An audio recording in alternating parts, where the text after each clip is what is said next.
Thanks very much. Madam Secretary, thanks very much to you for joining us. Let me start with the deadly police ambush in Dallas overnight, the deadliest day for police officers here in the United States since 9/11. What would you do as President of the United States to prevent this from happening again?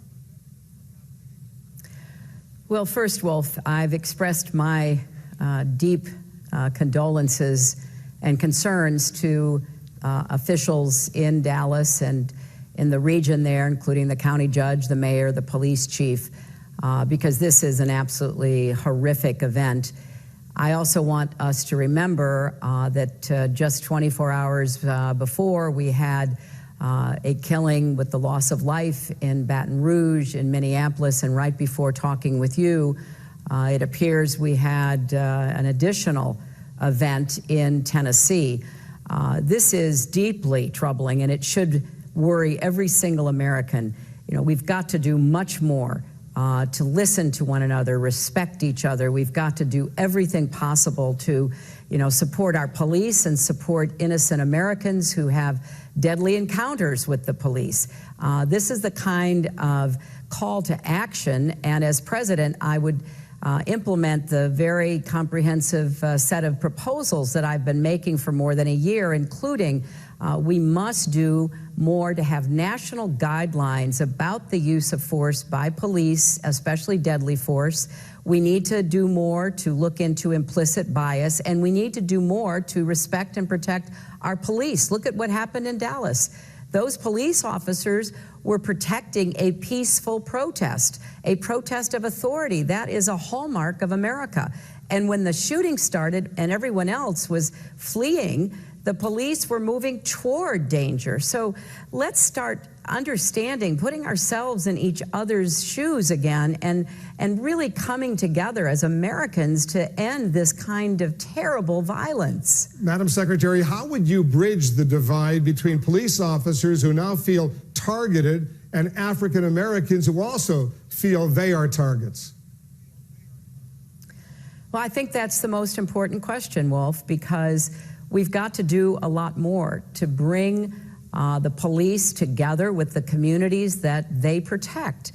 And we have to have better lines of communication. As I said, we need national guidelines to really set out when force should be used, and especially when deadly force should be used. Some police departments have really taken that to heart. They've done an excellent job over the last years trying to figure out how to prevent any situation from escalating into the use of force. And at the same time, we need communities to feel that they can trust the police, that the police are trying to protect them. And that's going to take a lot more communication, a lot more bridge building. It's going to take a lot of training on the part of our police officers to get back into the communities, to understand what's happening in neighborhoods. I thought we were on the right track. Somehow we have veered off of it in recent years. I've met with so many family members of those who have been killed in encounters. I've certainly talked with police officers' families who also have been killed in encounters. And we just have to make up our minds that we're going to bring our country together. This is much deeper even than these terrible killings. We've got to start once again respecting and treating each other with the dignity that every person deserves. Madam Secretary, the violence in Dallas, as you know, followed that fatal shooting by police a day earlier of a black man, Philando Castile, during a routine traffic stop in Minnesota. The governor there said that if the people in that car had been white, that wouldn't have happened. Do you agree with him? Well, I know the governor called for a Justice Department investigation, and I absolutely support that. We've got to figure out what is happening when routine traffic stops, when routine arrests escalate into killings. And I don't think that we know all the answers for that, Wolf. Clearly, there seems to be a terrible disconnect between many police departments and officers. But do you agree with the governor, Madam Secretary? Do you agree with the governor when he said if those people had been white, they would not, he would not have been shot? Well, I think we'll have to find where the evidence leads us, but the facts are clear, and the governor knows those facts, that too many African Americans have been killed in encounters with police over matters that should not have led to that action being taken. That's why, again, I reiterate a call for national guidelines. We have 18,000 police departments.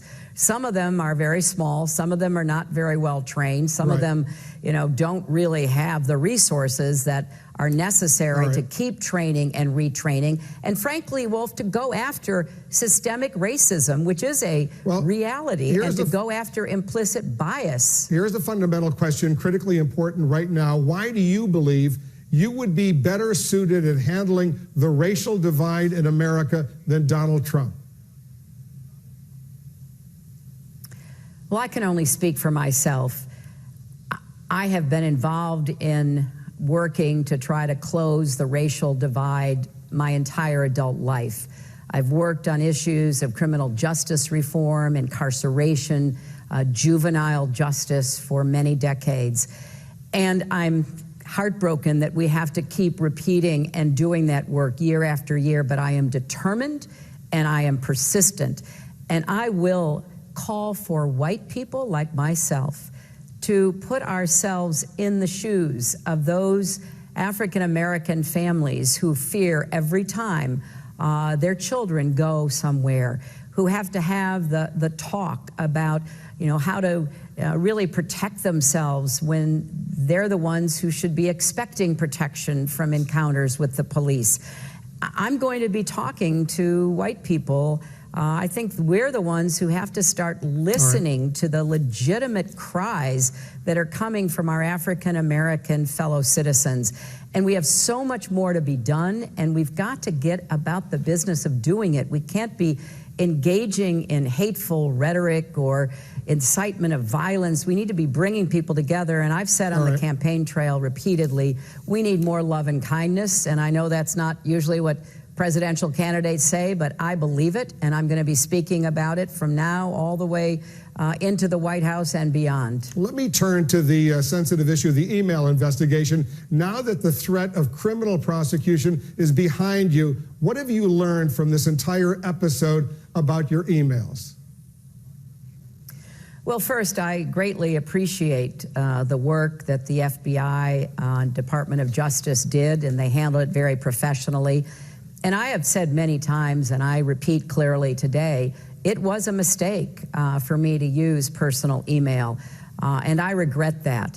I am certainly relieved and glad that the investigation has concluded, but I also know how important it is to make sure everybody understands that I would certainly not do that again. That is something that at the time, as even Director Comey said, seemed like a convenience, but it was the wrong choice. Because he clearly said you did not break the law, but Comey, the FBI director, also said in announcing his findings this week that you acted, in his words, extremely careless, in an extremely careless way in handling classified sensitive information. Do you acknowledge you were extremely careless?